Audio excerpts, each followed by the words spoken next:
Welcome to the Deep Dive. This is where we take the sources you share and really pull out the key insights, the surprising details, everything you need for a deep understanding of a complex topic.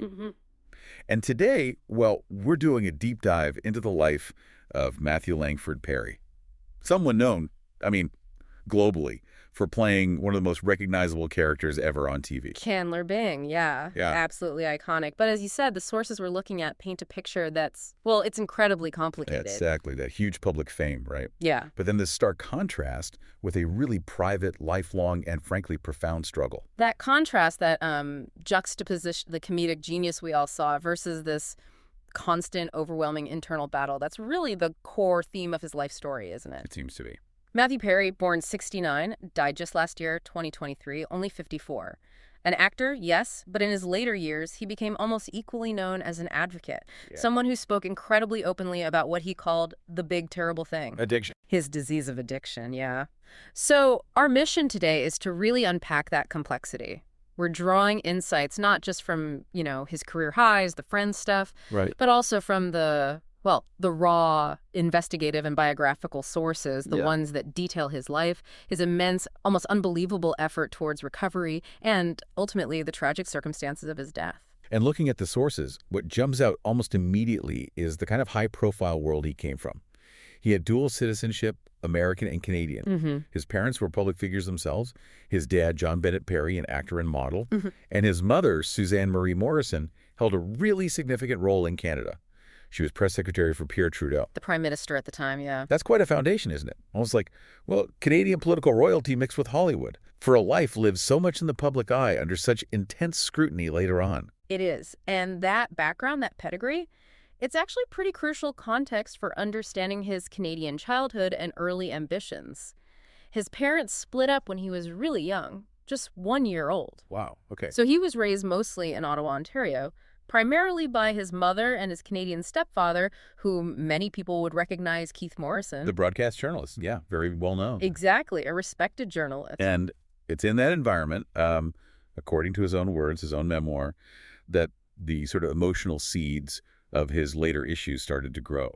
That's what he points to. He famously described feeling like a family outsider, or the word he used was unaccompanied, especially, it seems, as his mother and stepfather started having more children together. Right. And the sources, the biographical ones, they really treat that self-assessment as critical, absolutely key to understanding why he might have had such an intense need for, external validation and that feeling of emotional distance he carried. Yeah, that makes sense.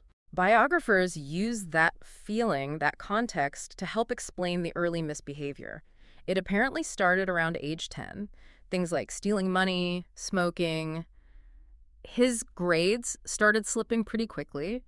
He said himself he was often on the outside looking in, and maybe, the negative attention he got from acting out sort of filled that void he felt. That need for attention. It makes you think about that anecdote from his school days in Ottawa. It's a piece of trivia people always bring up. Oh, the Trudeau story. Yeah, he wrote about beating up a fellow student who, years later becomes the Canadian Prime Minister, Justin Trudeau. Right. Now, that's often played for laughs, like a funny celebrity footnote. But do the sources actually, connect that early aggression to his later stuff, his self-worth issues, the rebellion? Well, they do, maybe implicitly. They sort of frame it as part of this larger pattern, right? Acting out when he felt insecure or abandoned. It wasn't just a funny story in isolation. It maybe highlights an early tendency to seek control, sometimes in, destructive ways. And critically, this is also when the substance use begins. The sources are clear. He started drinking alcohol at 14. 14. Wow. Yeah, and it escalated fast. By 18, he was drinking daily. That timeline is important because it shows how early and how quickly the disease took root. Long before, the pressures of Hollywood or Friends fame ever came into the picture. But here's what's so fascinating and almost contradictory. This early rebellion was happening alongside something totally different. This intense, high-achieving focus on sports. Tennis, yeah. He was a top-ranked junior tennis player in Canada, practicing 10 hours a day sometimes? Incredible dedication. That level of focus, it's more than just discipline, isn't it?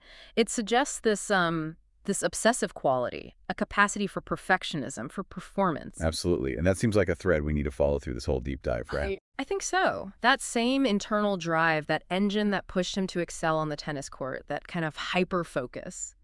It seems like it could have translated almost directly into the obsessive nature of his addiction later, and maybe even his attempts at recovery, too. It's like swapping one obsession for another. Possibly, yeah. But that intense focus on tennis, that path, it hit a wall. When he moved to Los Angeles at 15 to live with his father. Right, the competition was just way tougher in the U.S. Much tougher. So his pro tennis dreams faded pretty quickly. It's a classic pivot point, you know. Losing one big ambition, and it leads you straight into pursuing the next one. Acting. Exactly. He transitioned almost immediately. Mm-hmm. Studied at the Buckley School, took improv comedy classes at LA Connection, graduated high school in '87, and the shift was quick. From one kind of intense public performance tennis to another acting. And that pivot really kicks off the ascent to international stardom. Yeah, looking at that pre-Friends time, say 79 through 93, you see him building a solid working actor's resume, guest spots here and there, Charles in Charge, Silver Spoons. Standard stuff for a young actor then. Pretty standard. But there's one role from that time that, looking back now, carries this immense, almost chilling weight. His recurring role as Sandy on Growing Pains. Ah, you mean because his character, Sandy, dies in a drunk driving incident, yes. And given that Perry himself was already struggling with alcohol as a teen, the irony is just... Wow. It's almost unbearable. It's one of those moments where art and life feel uncomfortably close. It really is. And while he's building this TV resume, he also makes his film debut in '88, A Night in the Life of Jimmy Reardon. But then comes the moment where he nearly misses the role that defines everything because of this genuinely bizarre TV pilot commitment. We absolutely have to talk about the near miss with Friends. He was like completely locked in, right? Unavailable for the pilot of 6 of 1, which became Friends because he was committed to another pilot called LAX 2194. LAX 2194. I mean, the premise alone, it's almost too absurd to believe. What was it again? Baggage handlers. A futuristic sitcom about baggage handlers at Los Angeles International Airport, set 200 years in the future.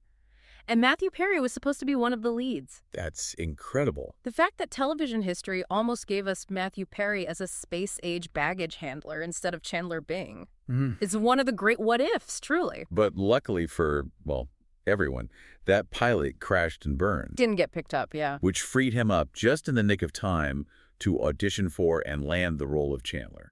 He was 24, the youngest of the main 6. And that show, Friends, running 94 to 2004, it just catapulted him into international stardom. The money alone tells you the scale of it.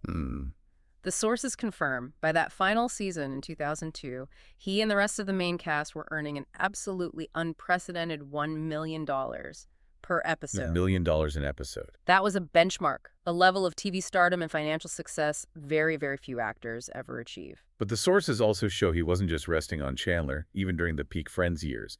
He was pushing himself. He got good notices for film roles, like Fools Rush In, The Whole 9 Yards. Right. And he got an Emmy nomination in 2002 for Outstanding Lead Actor in a Comedy Series for that episode, the one where Chandler takes a bath. Which was a great showcase for him, yeah.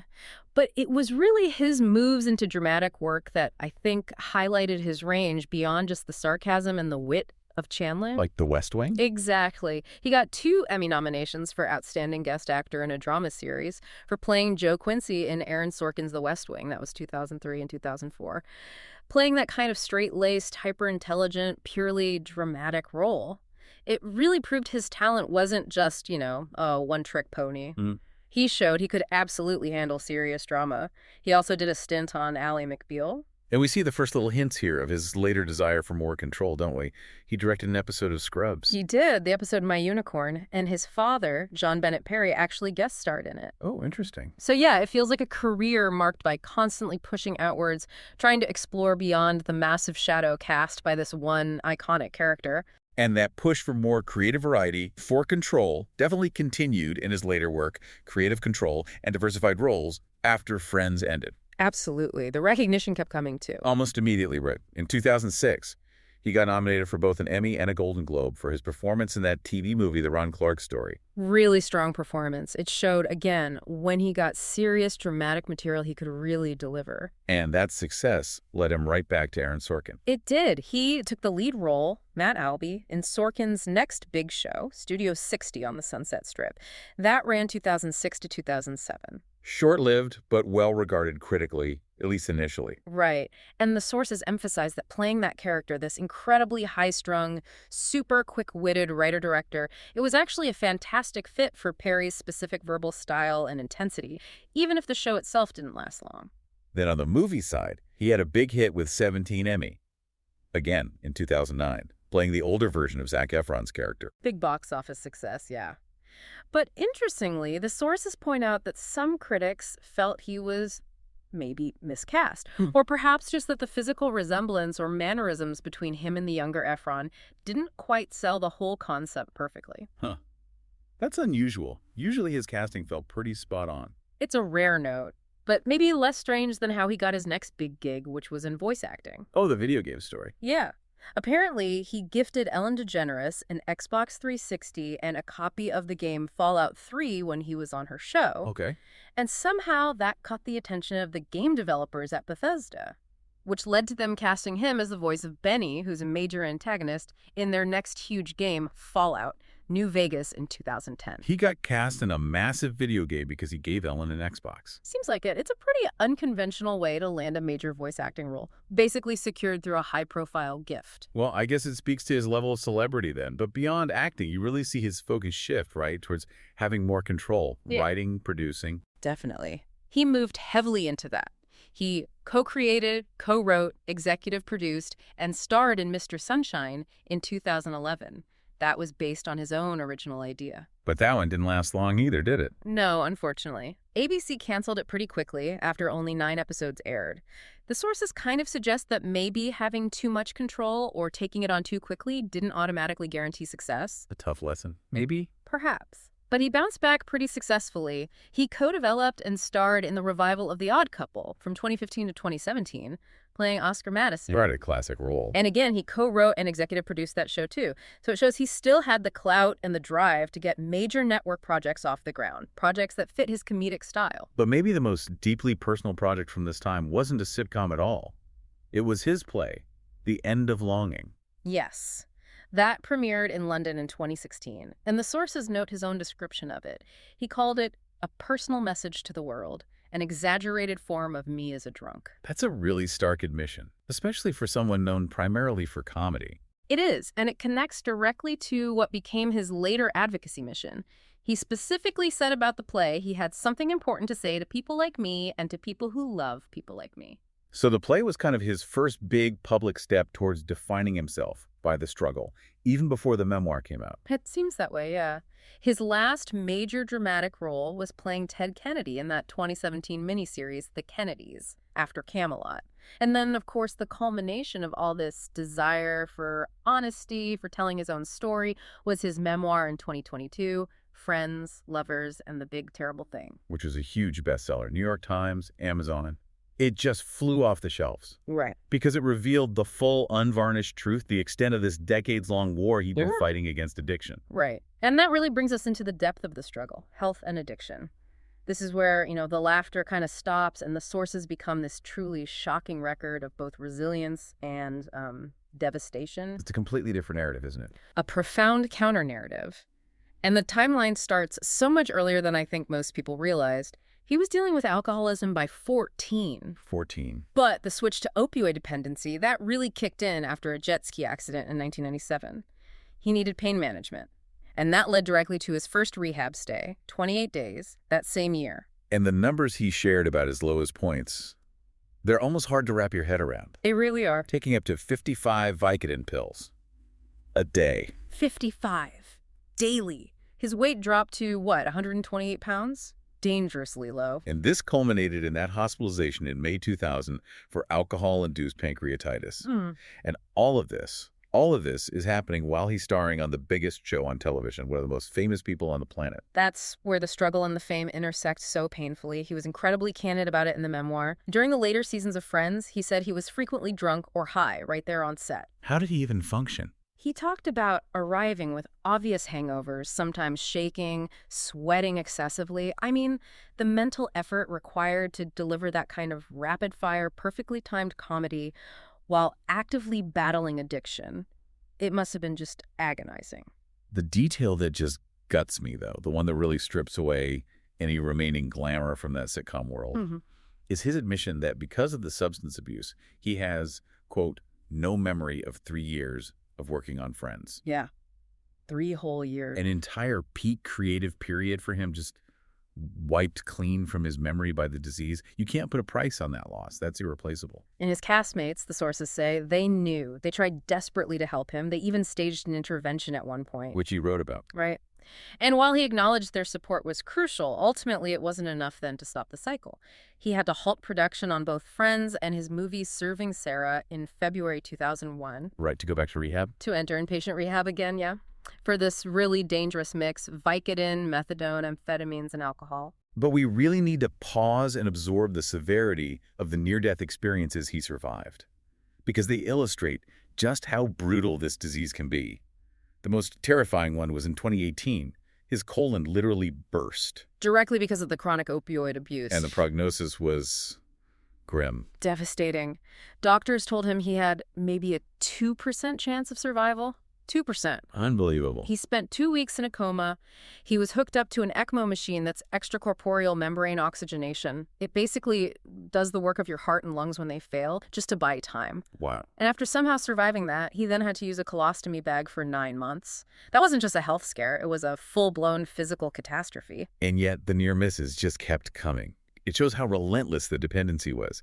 He admitted to faking pain just to get doctors to prescribe extreme amounts of hydrocodone, reaching, 1,800 milligrams a day. Mind-boggling dose. Yeah. Then during another surgery later, his heart actually stopped for 5 minutes because of a reaction to propofol, the anesthetic. His heart stopped for 5 minutes. And the emergency CPR they performed to save his life, it broke 8 of his ribs. Oh my God. So this isn't just, general wear and tear from addiction. These were multiple distinct catastrophic events where he came incredibly close to dying, all directly linked to the substance use and its consequences. The sheer cost of this war he was fighting.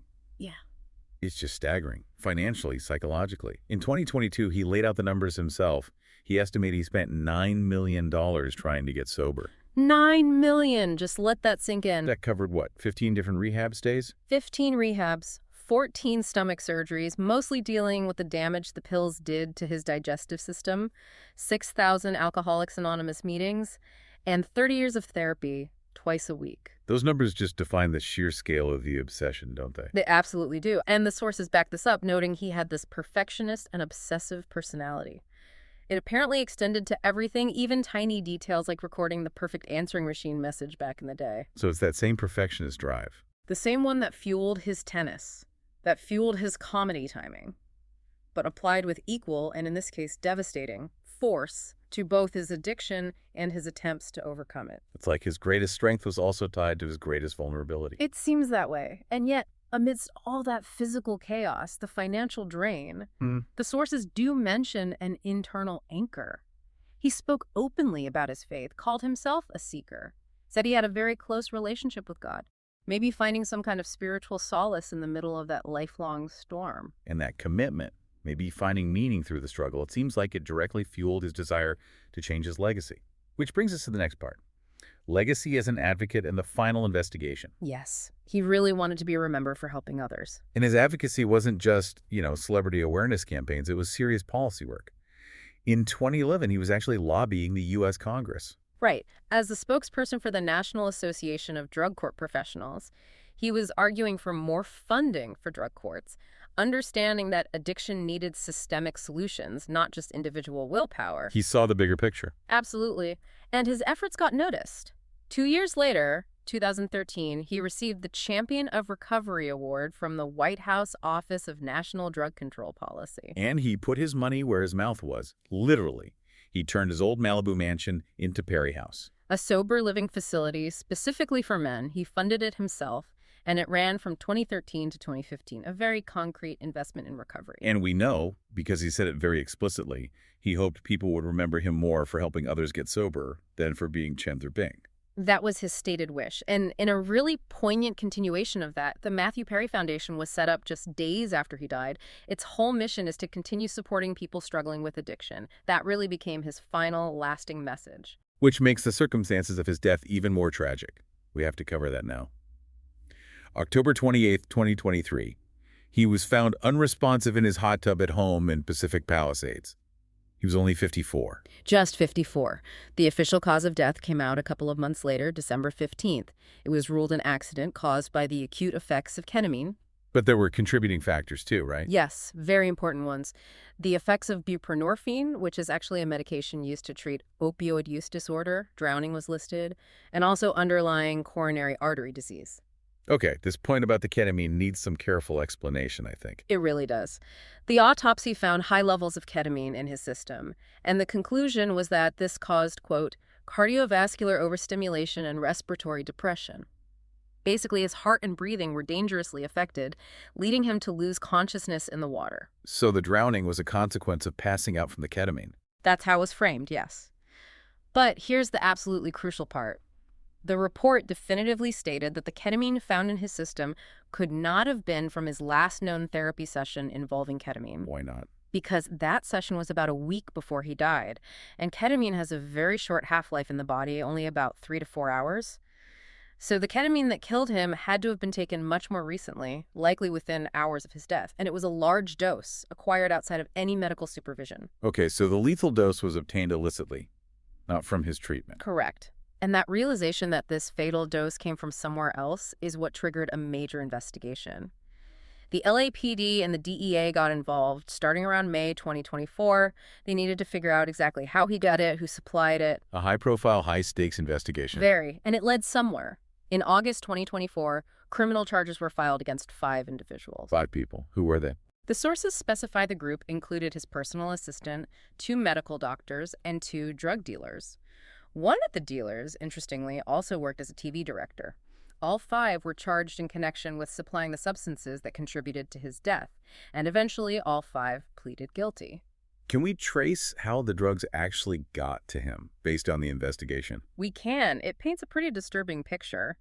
The investigation found that Perry paid the 2 doctors involved a total of $55,000 in cash, specifically for ketamine, just in the 2 months before he died. $55,000. Yeah. Cash. That shows how desperate he must have been. It really does. And the network involved people very close to him. His own personal assistant, a man named Kenneth Iwamasa, admitted not only obtaining the drug for Perry, but also, shockingly, actually injecting Carey with it sometime. Wow. Injecting him. That's crossing a serious line for an assistant. A very serious line. It blurs assistant into active participant in something incredibly dangerous. Okay, so the assistant administered it. Where did he get it from? According to the pleas, one of the main sources was Eric Fleming, the TV director who also acted as a dealer. Fleming admitted getting 71 vials of ketamine from the primary supplier. 71 vials. Yes. And then giving those vials to Iwamasa, the assistant, knowing they were for Perry. And who was the primary supplier?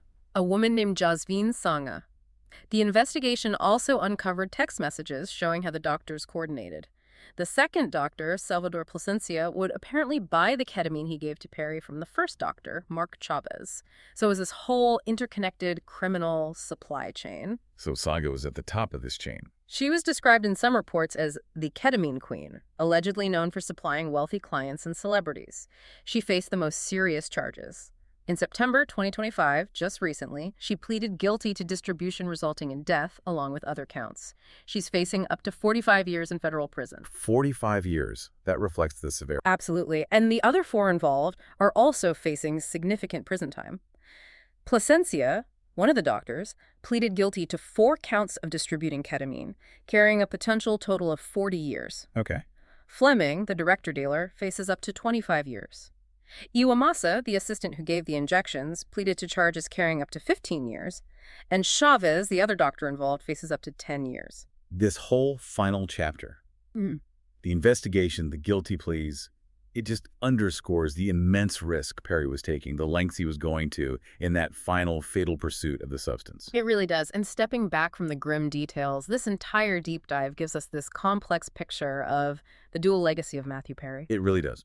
Because on the one hand, you absolutely have the enduring artistic legacy, that incredibly unique comic style, the perfect timing, the way he delivered lines like, "Could I be any more?" Instantly recognizable. Chandler Bing is, without question, one of the most iconic, most beloved characters in TV history. And that performance brought real joy to millions, billions maybe of people. Absolutely. But that legacy exists alongside the constant shadow of the personal cost. The $9 million spent, the 14 stomach surgeries he endured, the 15 separate trips to rehab, all trying to beat back a disease that took hold when he was just a teenager, just 14.